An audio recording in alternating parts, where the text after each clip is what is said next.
하나님은 영이시니 예배하는 자가 신령과 진리로 예배할지니라. 역사의 주인 되신 하나님, 오늘에 이르기까지 저희들을 여기까지 인도하신 하나님, 저희들로 하여금 이 순간 주님을 예배하는 자로 설 수 있도록 저희들을 초청하신 아버지 하나님, 오늘도 하나님 앞에 드려지는 예배가 되게 하시고 하늘로부터 주시는 하나님의 놀라운 은혜를 덧입는 귀한 시간 되게 하여 주옵소서. 우리 주 예수님의 이름으로 기도하옵나이다. 아멘. 하나님의 말씀 보겠습니다. 누가복음 9장 51절입니다. 예수께서 승천하실 기약이 차감해 예루살렘을 향하여 올라가기로 굳게 결심하시고,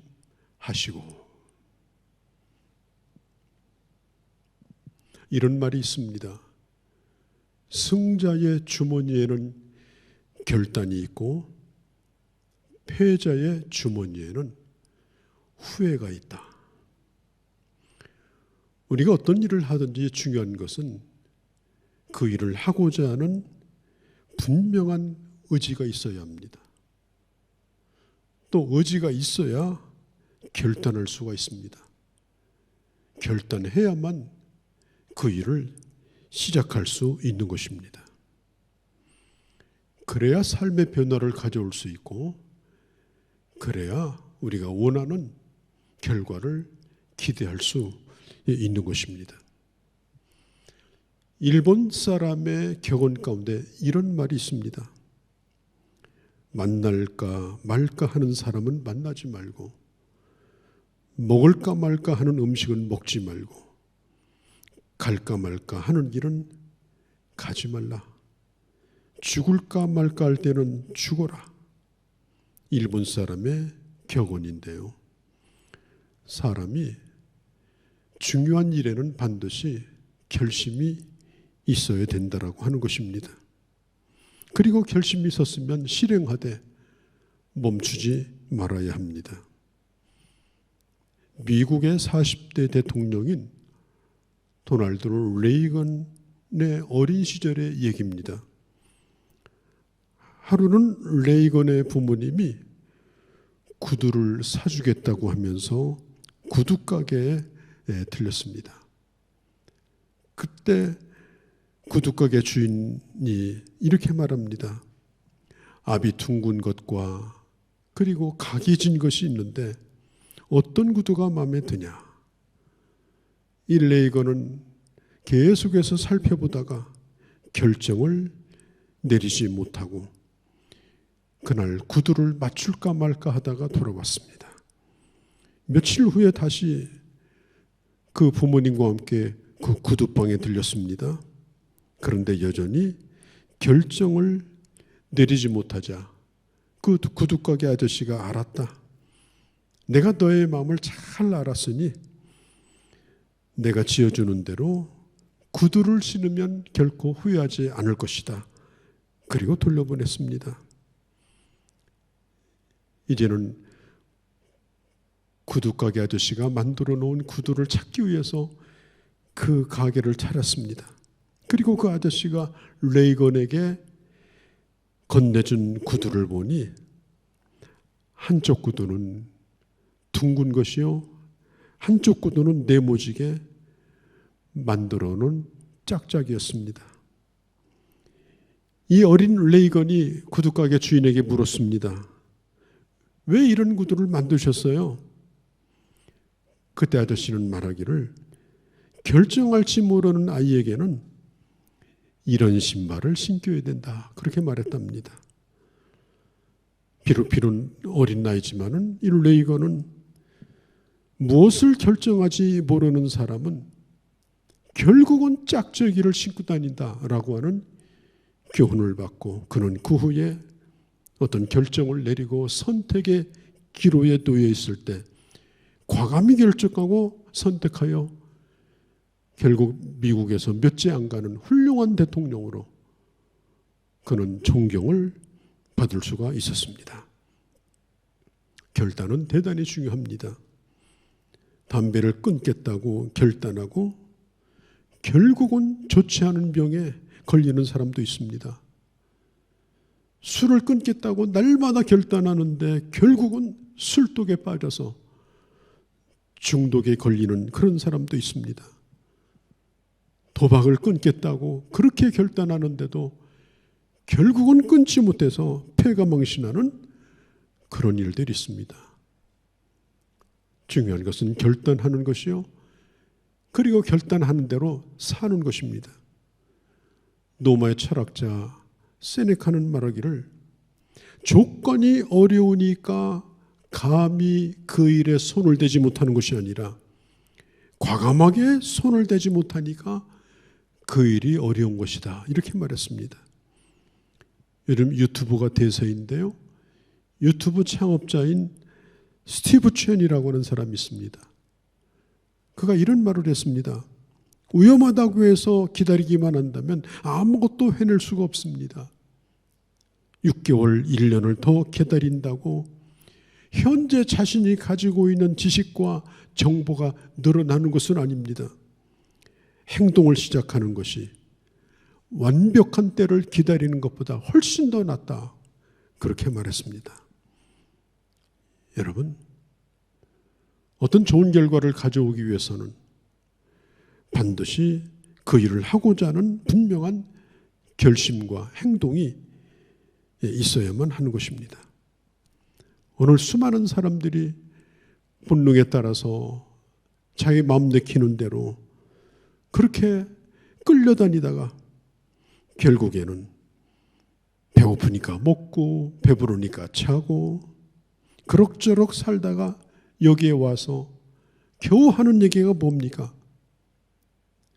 오늘 뭐 하려고 내가 여기까지 살았는가? 도무지 답이 없는 것입니다. 인간에게 가장 큰 고통은 후회라고 하는 것입니다. 후회만큼 아픈 것이 없습니다. 왜냐? 돌이킬 수 없기 때문에. 왜 그때 내가 그렇게 했는가? 내가 그렇게 하지 말았어야 되는데. 그리고 결국 오늘 남는 것은 내가 잘못 살았다. 잘못 살았니 어떻게 합니까? 돌이킬 수 있습니까? 그게 바로 안타까운 것입니다. 오늘 예수님은 저 갈릴리에서 사마리아를 거쳐 유다를 거쳐서 예루살렘을 향하여서 지금 점점 가까이 내려오시고 있습니다. 예루살렘을 향한 예수님의 결심은 결코 쉬운 것은 아닙니다. 왜냐하면 그때 당시 예루살렘의 종교 지도자들이 꾸미고 있는 그 흉계를 우리 주님은 이미 아셨습니다. 예루살렘에 올라가기만 하면 그들이 짜놓은 판에 걸려들 수밖에 없습니다. 내려오시는 동안에 우리 주님은 얼마든지 수많은 길을 만났습니다. 곁길로 가는 길, 다른 길로 가는 길, 피할 수도 있었습니다. 우리 주님께서 마지막 겟세마네 동산에서 기도하시고 그리고 군병들에게 붙들리는 그 순간에 주님이 이렇게 말씀했습니다. 하늘에 있는 12영이나 되는 천사를 불러서 내가 저들을 진멸할 수 있지만은 만일 그렇게 한다면 하나님의 말씀이 이루어지겠는가? 이 일이 이루어지리라 하신 그 말씀이 어떻게 되겠는가? 오직 예수님의 마음속에는 자신이 가시는 그 길을 따라서 하나님의 그 뜻이 이루어지는 것만 생각을 하신 겁니다. 그리고 십자가를 향해 가시기로 주님은 결심한 겁니다. 이것은 어쩔 수 없이 가신 길도 아니고 피할 길이 없어서 이 종교 지도자들의 음모에서 빠져나올 수가 없어서 억지로 십자가를 지신 것이 결코 아닌 것입니다. 주님은 스스로가 그 길을 가셨고, 그리고 누가 등을 떠미는 것이 아니라 주도적으로 주님은 그 길을 가신 겁니다. 여러분, 기독교가 뭡니까? 이단은 이렇게 말하죠. 예수님은 실패한 자다. 왜? 십자가에서 죽었기 때문에. 예수는 무기력한 자다. 왜? 악한 자들의 그 힘에 못 이겨서 굴복을 했기 때문에. 악한 자들의 음모를 이기지 못하고 33살의 나이에 죽은 실패한 청년이라고 이 이단과 또 악의적인 그런 반기독교주의자들은 말합니다. 여러분, 예수님께서 예루살렘을 향해서 올라가신 것은 자기 스스로가 굳게 결심하고 올라가신 것입니다. 최선을 다했지만 이렇게밖에 할 수 없었다. 그래서 십자가에 가신 것이 아닙니다. 힘을 다했지만 무능해서 십자가를 졌다. 그런 얘기가 아닌 것입니다. 하늘에 있는 12영을 더 불러서 얼마든지 이 모든 상황을 바꿔놓을 수도 있었지만 하나님께서 허락하신 그 하나님의 말씀 앞에 주님은 온전히 순종하고 있었던 것입니다. 여러분, 어떤 길을 알고 간다는 것은 쉬운 것이 아닙니다. 모르고 뛰어드는 것, 죽을 때 죽더라도 그는 그래도 나은 편입니다. 이미 모든 것을 알고 모든 고통을 아시고 그가 받을 수치와 그 아픔을 아시고 가시는 그 길은 그 마음에 그 눌림이라고 하는 건 이루 말할 수가 없는 것입니다. 주님은 알고서 그 길을 가셨습니다. 그리고 성경에 있는 것처럼 기약이 참해 우리 주님은 정확한 하나님의 때를 살았습니다. 일제시대를 살았던 어느 목사님, 정말 존경할 만한 훌륭한 목사님이신데 그가 돌아가시기 전에 했던 양심 고백이 있었습니다. 내가 일제시대 때 신사참배를 했다. 왜 신사참배를 했느냐? 내 자식들이, 내 아내가 걱정이 돼서 나는 그 결심을 할 수밖에 없었다. 그러나 내가 죽을 때 생각해 보니 그때 내가 죽지 못한 것이, 그때 그 결정을 하지 못한 것이 나는 평생토록 내게는 후회스러운 일이었다. 그는 그의 자손들에게 그런 양심 고백을 했습니다. 때를 놓친 후회라고 하는 것은 죽을 때까지 후회스러운 겁니다. 특별히 생명을 버려야 될 때, 자기의 가장 귀한 것을 포기해야 될 때 그렇게 하지 못한 것은 결국은 하나님 앞에 부끄러운 자로 설 수밖에 없다라고 하는 것입니다. 우리 예수님은 자기 자신이 누구로 온 것을 잘 알았습니다. 마태복음 20장에 보면은 대속물로 주려고, 자기 자신을 죄인을 위한 대속물로 주기 위해서 이 땅에 오셨다. 주님은 스스로가 그 목적을 알고 있었습니다. 그리고 이제는 그 때가 되니 하나님의 그 시간 속에서 이건 누가 대신 해줄 수 있는 것이 아니고 자신이 해야 되는 그런 일입니다. 또 십자가 외에 다른 방법이 있는 것이 결코 아닙니다. 어떤 방법을 통해서도 내가 조금 수고할 테니까 너희들도 좀 거두어라. 수양 닦고 열심히 노력하고 수련을 하면 너희도 구원을 받을 수 있을 거다. 내가 요만큼만 도와줄게. 아닙니다. 자기의 모든 생명, 자기의 모든 것을 다 버리지 않고서는 구원할 수 없는 죄인이기 때문에, 다른 방법이 없기 때문에, 이 복음에는, 인간의 구원에는 다른 길이 없기 때문에 그리고 그 때가 찼기 때문에 주님은 그 길을 선택하셨던 것입니다. 오늘 성경에 보면 말합니다. 승천할 기약이 이른 줄을 알고 십자가를 향해서 가셨다. 승천할 기약이 이른 줄을 알고. 그런데 우리 주님은 지금 앞에 놓여 있는 것은 끔찍한 일입니다. 고문을 당하고 신문을 당하고 제자의 배반을 당하고 그리고 그 십자가를 지고 그 산을 오르셔야 되고 모든 것이 벗겨온 채 수치스럽게 그 십자가에 달려대는 그 고통스러운 모든 과정들을 우리 주님은 다 생략하시고 이렇게 말합니다. 승천할 기약이 가까웠다. 눈앞에 있는 그 영광, 눈앞에 하나님이 주실 그 상급, 그 이루실 영화로운 그 일들을 바라보면서 그 모든 과정은 생략하시고 그 영광을 바라보면서 지금 주님은 골고다 산을 향해서 올라가십니다. 주님의 시선은 십자가가 아니라 십자가 너머의 부활이요, 그리고 승천이요, 하나님 우편에 계신 그 하나님의 영광이었던 것입니다. 주님은 이렇게 말씀합니다. 굳게 결심하시고. 이 헬라어로 이 말은 프로스폰 에스테리센, 이 프로스폰이라는 말은 얼굴이라는 말입니다. 또 에스테리센이라는 말은 굳어진다. 그대로 연결해 보면 얼굴이 굳어졌다. 얼굴이 굳어지고 그리고 결심하셨다. 자, 이게 무슨 뜻일까요?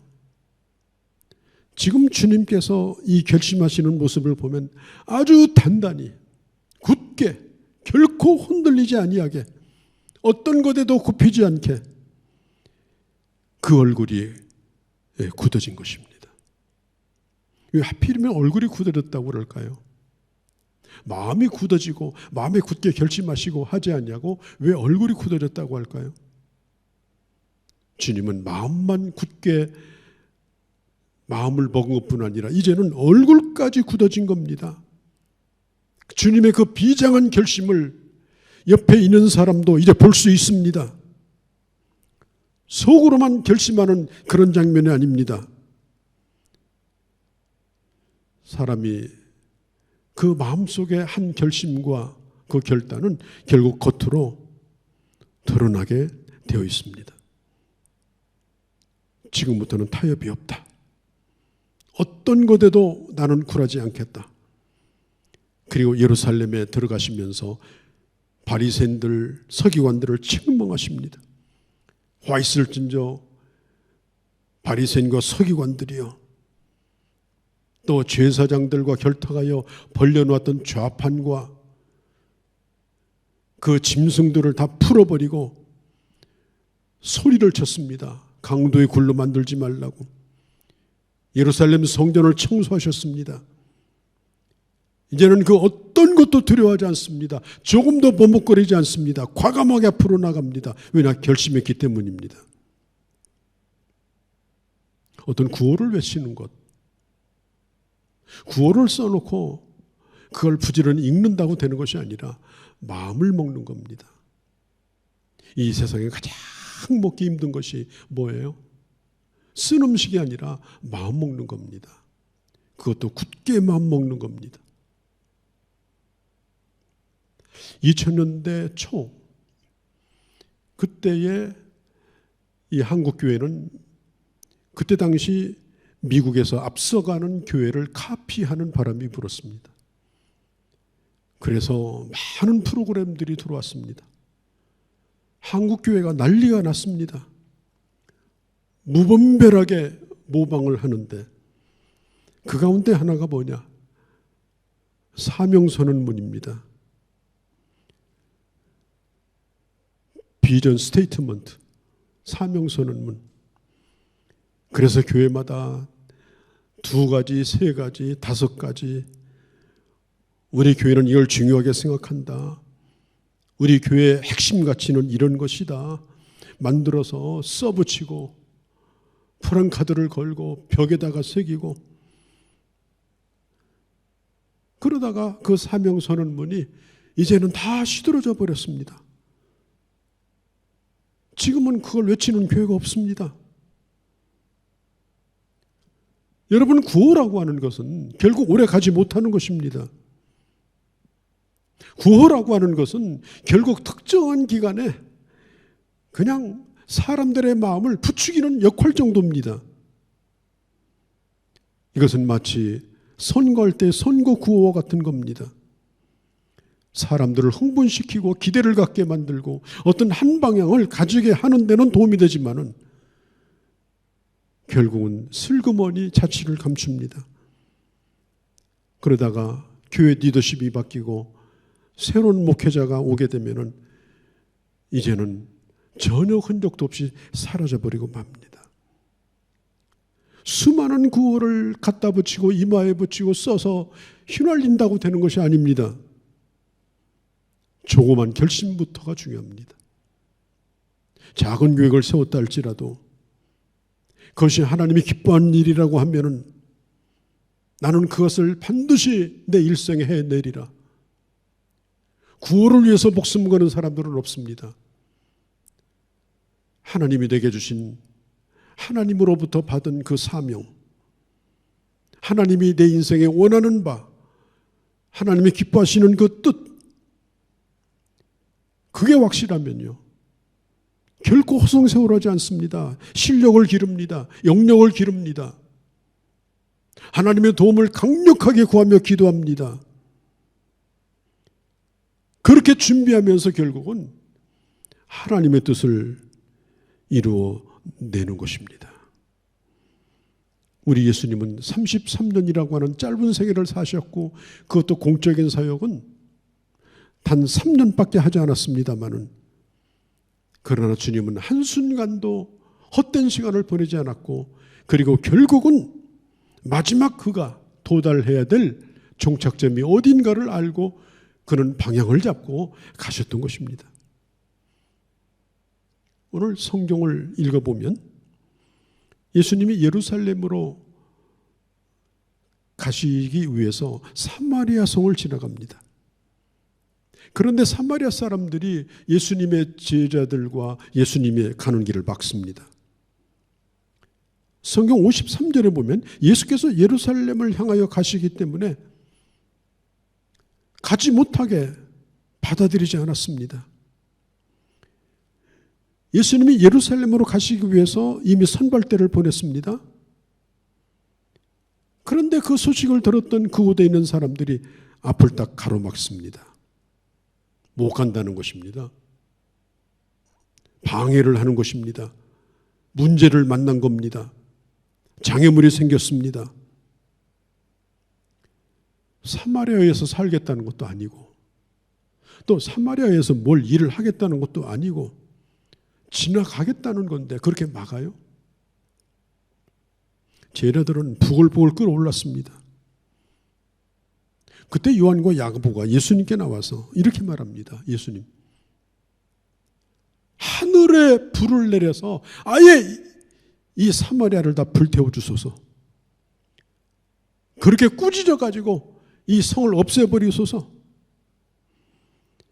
예수님께서 오히려 그 제자들을 꾸짖으십니다. 그들이 우리를 싫어한다면 싸우느라고 힘 빼지 말고, 다투느라고 힘 빼지 말고, 시간 낭비하지 말고 돌아가자. 그래서 예수님은 더 먼 길로 돌아서 예루살렘을 향해 가십니다. 왜냐? 사마리아가 예수님의 목적이 아니었기 때문에 그렇습니다. 싸울 대상이 거기에 사람들이 아니었기 때문에 그렇습니다. 그들과 논쟁하느라고 시간을 지체하지 않았습니다. 어떤 사람은 이렇게 말해요.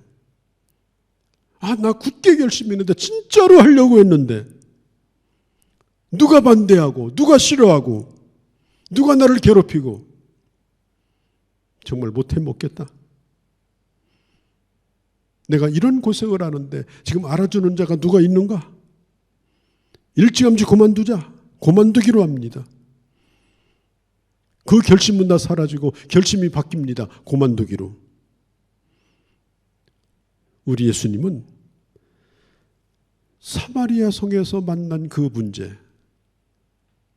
문제에 대하여 마음을 뺏기지 않습니다. 오로지 예수님은 예루살렘입니다. 길을 막으면 그냥 돌아가는 겁니다.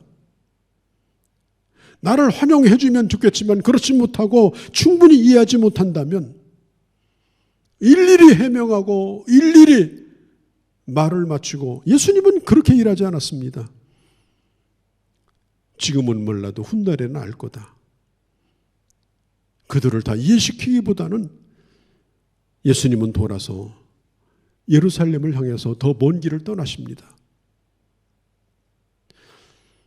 여러분, 강물이 바다를 향해서 흐릅니다. 강물은 어떤 것과도 싸우지 않습니다. 물을 가둬두면 가둬둔 채로 기다립니다. 바위를 만나면 바위와 싸우지 않습니다. 돌아갑니다. 때로는 돌아가고 때로는 멈추지만은 결국은 바다를 향해서 갑니다. 왜? 갈 곳이 그곳이기 때문에. 우리 예수 믿는 사람은 하나님을 위해서 살 때, 믿음으로 살 때 주님이 가르쳐 주신 것처럼 내게 주신 십자가를 지고 갈 때에 무엇 때문에 못한다, 무엇 때문에 안 된다, 이런 말을 해서는 안 됩니다. 결심한가 한 것이 분명하다고 하면은 우리는 그 길을 쉬지 말고 가야 되는 거예요. 요한복음 10장에 보면요, 예수님이 양과 목자의 비유를 말씀하시면서 주님은 내가 바로 선한 목자다, 내가 양을 위해서 목숨을 버린다. 그 다음에 중요한 말씀을 하셔요. 내가 스스로 버린다. 누가 내 생명을 요구한 것도 아니고 누가 내 생명을 억지로 빼앗은 것이 아니다. 누가 시켜서가 아니라 내가 그 길을 가기로 결단하고 내가 스스로 결정하고 내 목숨을 스스로 버렸다. 여러분, 중요한 것을 얻기 위해서 내가 얻고자 하는 것이 그만한 대가를 치러야 된다면 내가 가지고 있는 유일한 생명보다 소중한 게 어디 있어요? 그러나 그것보다 더 소중한 것이 하나님의 기뻐하는 뜻이라면 생명도 스스로 버리는 것, 그게 바로 사명입니다. 그게 바로 십자가를 지고 가는 것입니다. 어떤 사람은 스스로 버린 것이 아니라 다 뺏겼다고 생각하고 사는 사람이 있어요. 나는 저 남자 만나서 평생 뺏기고 살았다. 나는 저 여자 만나서 평생 뺏기고 살았다. 아이들에게 비싼 학비 주면서도, 용돈 줄 때도 좀 기쁨으로 주면 어떻겠어요? 그런데 뺏기는 마음으로, 그리고 언젠가 너 갚아야 된다, 그런 마음으로 준다고 하면 그 자식이 그걸 모르겠습니까? 나는 누구에게도 빼앗긴 적이 없다. 나는 누구에게도 빼앗는 자도 없고 빼앗긴 적이 없다. 나는 스스로 버렸다. 주님은 그 고통스러운 십자가 앞에서 하신 말씀입니다. 여러분, 죽지 못해서 사는 것은 사는 것이 아닙니다. 피치 못하여서 하는 일도 봉사가 아닙니다. 어쩔 수 없이 부득이 끌려가는 것, 그것도 제대로 사는 것이 아닙니다. 물론 의무감으로 하는 것도 좋습니다만은 그것보다 피곤한 일이 어디 있습니까? 내가 이렇게 하지 않으면 안 된다, 그런 죄책감 때문에 산다면은 그것 또한 행복한 것도 아닙니다. 나눴으니까 길러야 되고, 결혼했으니까 먹여 살려야 되고, 내가 직분이 뭐니까 어쩔 수 없고.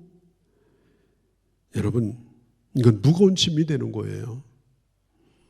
우리 예수님은 모든 기적을 다 하실 수 있는 분이에요. 제자들도 주님이 붙들렸을 때 분명히 그런 기적을 기대했을 겁니다. 뭔가 일이 일어날 거다. 하늘에서 불이 떨어질 거다. 이대로 당하진 않을 거다. 끝까지 그런 기대를 걸었을 겁니다. 그러나 십자가에는 기적이 없었습니다. 십자가에는 어떤 기적이 없었습니다. 다만 굳게 결심하고 그 길을 가실 분입니다. 데이빗 리빙스턴 선교사는 그의 마지막 말이 이렇습니다. 나는 결코 헌신해 본 적이 없습니다. 나는 특권이라고 생각하고 이 길을 걸었습니다. 내가 주를 위해 바친다, 드린다, 그런 헌신조차도 내게는 사치스러운 얘기였다. 나는 이 길을 하나님이 주시는 축복으로 생각하고 나는 이 길을 걸었다. 어느 형제의 얘기입니다. 동생은 늘 행복한데 형은 늘 비참합니다. 사는 형편도 거의 비슷합니다. 그래서 형이 동생에게 물었습니다. 야, 너는 어찌 그렇게 사느냐? 뭐가 비결이냐? 그때 동생이 형에게 이렇게 말합니다. 저는요, 좋아하는 일만 하는 것이 아니고요, 내가 하는 일을 좋아하면서 살고 있어요. 내가 원하지 않아서 하는 일도 얼마나 많습니까? 구레네 시몬 같은 사람은 예수님의 십자가 구경하러 오다가 졸지에 붙들려 가지고 그 십자가 지지 않았습니까? 누가 그걸 원했겠습니까? 나는 내가 좋아하는 일만 하는 것이 아니라 내게 주어진 그 일도 좋아하면서 살다 보니 내가 행복하다. 사실 이 구레네 시몬은 억지로 진 십자가 때문에 그 두 아들이 초대교회에 아주 귀한 선교사가 되지 않았습니까? 처음에는 억지로 지었지만은 나중에 깨달았습니다. 이것이 바로 하나님의 축복이라고. 여러분, 이제까지 어떻게 사셨습니까? 또 여러분 앞으로 어떻게 살아갈 것입니까? 저도 이 말씀을 묵상하면서 내 스스로 생각을 해봤습니다. 내가 목사의 일을 하는 것이 직업인가 소명인가? 어떤 때는 중간쯤에서 헤맬 때도 있는 것 같아요. 여러분, 고난이 없는 면류관은 없습니다. 고난이 없는 부활도 없습니다. 고난이 없는 승천은 더구나 없습니다. 고난 후에 주실 영광을 바라보며 결심하시고 예루살렘을 향해 가셨던 우리 주님처럼 이 고난의 때에 더욱더 주님을 가까이 하고 굳게 결심하고 주님의 그 길을 걸어가는 그런 주님의 귀한 자녀들이 되어주시기를 바랍니다. 걸어가신 우리 아버지, 우리는 주님의 부활절을 앞두고 고난받으시는 우리 주님의 발자취를 묵상하며 그 주님을 더욱더 깊이 생각하며 살기를 원합니다. 하나님이 내게 쥐어주신 그 십자가, 내게 지어주신 그 사명의 길, 내게 허락하신 그 삶의 길이와 그 무게, 이런 모든 것들이 하나님이 내게 지어준 의무가 아니라 내게 주어진 특권으로 알고 이제는 스스로 결심하고 하나님의 사람의 얼굴을, 하나님의 사람의 마음을, 하나님의 사람의 그 길을 당당하게 걸어가는 그런 은혜를 저희들에게 베풀어 주시옵소서. 우리 주 예수님의 이름으로 기도하옵나이다. 아멘. 지금은 우리 주 예수 그리스도의 크고 무한하신 은혜와 하나님 아버지의 극진하신 사랑하심과 성령님의 감화 감동 역사 충만하신 은혜가 오늘 예배에 함께한 주의 자녀들 머리머리 위에와 그리고 저들의 가는 모든 남은 삶과 저들의 가정과 우리가 섬기는 교회들과 그리고 사랑하는 조국 대한민국과 모든 열방 가운데 이제로 영원히 함께 계실지어다. 아멘.